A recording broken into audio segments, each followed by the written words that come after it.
Hi, Analisa Six here with the Sober Curator and the Lady of Leisure to bring you the November 2024 horoscope for the zodiac sign of Virgo for Sun and Rising placements. Oh my gosh, I am so into chewing on ice right now, and there's something happening when I drink some water and chew on some ice, and then I get on one of these videos. I feel like what's happening is like the sides of my tongue feel kind of cold. Like I don't want to say like numb, but there's kind of like an extra cold thing happening on the side, and it's making me feel like I'm talking weird. It's super bizarre and really funny to me. And it's like the more water I drink and ice that I chew on, and the more cold my mouth gets, the more I feel like I sound weird and ridiculous in the videos. So, anyways, sorry about that. Hi, Virgo. Welcome to November. Welcome to Scorpio season. We've been in Scorpio season since the end of October. We start out every November in Scorpio, and this November we start out with a bang. We have on the first a new moon at 9 degrees of Scorpio. And where Scorpio hits in the Virgo horoscope is the third house, which is the house of communication, short distance travel, siblings, and neighbors. And so all of those themes come up when we have the sun passing through this area of the chart. Mercury's also been here since last month. And then, November 1st, starting out with that new moon here. It's a really positive time for you to set intentions around how you want to call in different communication dynamics, or if you've been working on healing anything around how you speak or learn or share information in certain ways, like that's all encouraged and empowered at the beginning of November. So um big, intention setting time. And also Scorpios like where we transmute energy. So if there's ways that you've been communicating or ways that you've been perceiving things that you're, open to allowing yourself to have maybe a different perspective on, that's also encouraged or, opening up for you at this time. Also at the beginning of the month after the new moon, around the third and the fourth, third and the fourth, we have some more, kind of transitions of energy. Mercury is going to be leaving Scorpio and entering Sagittarius, where it's going to be for quite some time because Mercury stations retrograde in Sagittarius at the end of the month. And so we're going to have Mercury in Sagittarius until the beginning of January. So, for the next couple of months, we're very much in this frequency of energy. And where Sagittarius hits in the Virgo horoscope is the house that rules home and family. And Mercury is the planet of communication. And so here we have an opportunity to work on communication with family members and also, focus on things that maybe our home needs.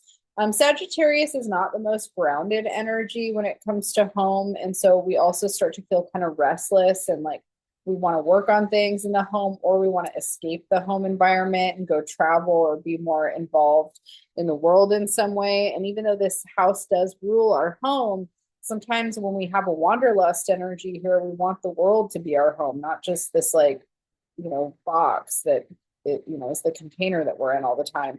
Um, and Mercury entering Sagittarius for the first part of the month, it's joining Venus here. So you've already had Venus here blessing this area of your chart. And, Venus is the planet that rules relationships, beauty, aesthetics, values, our relationship to money too. And so Venus has been blessing this area since last month, and she's going to be blessing this area for the first half of November.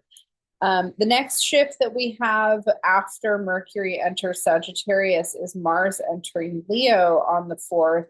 And this is big because Mars is going to be in Leo for quite some time off and on. We've had Mars in Cancer since the end of September, and the area that that's been hitting for the Virgo horoscope is the 11th house, which is the house that rules community, friendship circles, group organization, activism, all of those things.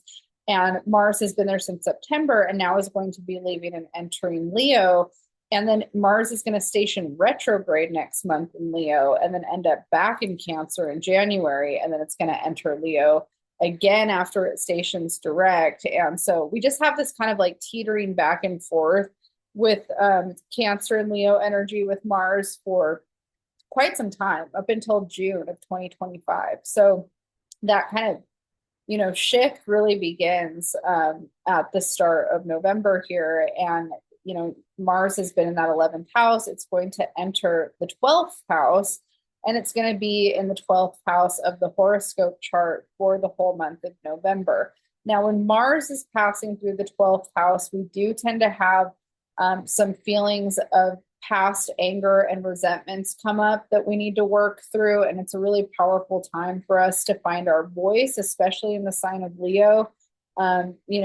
You might find different ways that you want to express yourself. And, it's stuff that kind of starts to bubble up from the subconscious that maybe has been hidden for quite some time. And so you're going to be going through a lot around that, as the month progresses. After that, the next shift that we're going to be experiencing is Venus entering Capricorn, which happens around the 12th, 13th.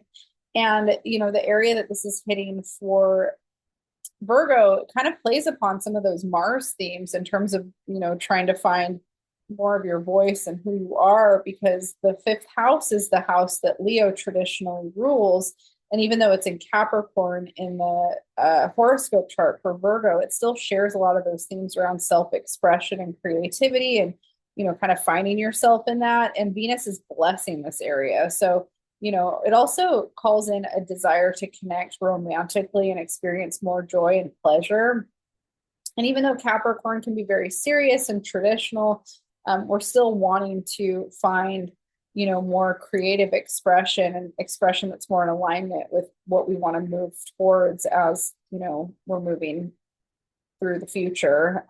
This energy is also making a trine to the 1st house. So this is going to be impacting Virgo identity expression. So there's a lot around you finding yourself and figuring out who you are and how you want to express yourself in this next chapter. After that, we're going to have a full moon in Taurus, and that's happening at 24 degrees Taurus on the 15th. And Saturn is also going to be stationing direct in Pisces. So Saturn's been retrograde since the end of June in your 7th house, which is the house of relationships.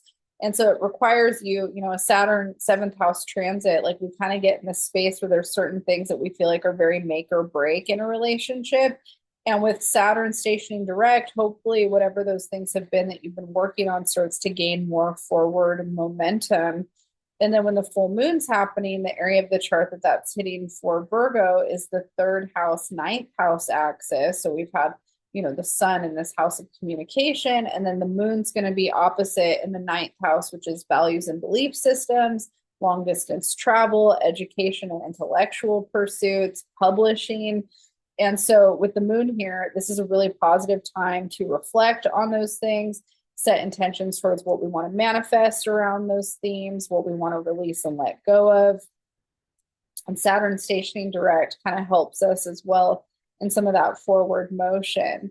After that, Pluto is going to be entering Aquarius on the same day that we enter Sagittarius season, which is the 21st of November. And then we also are entering the Mercury retrograde shadow. So Pluto will be entering Aquarius again. It's not its first time being in Aquarius this year, but that's going to be in your 6th house, and it's going to be there for the next 20 years. I'm not going to get into that because we've talked about it in other videos. And then with the Sagittarius energy, that's moving into your 4th house, so house of home and family, and then Mercury entering that shadow period there.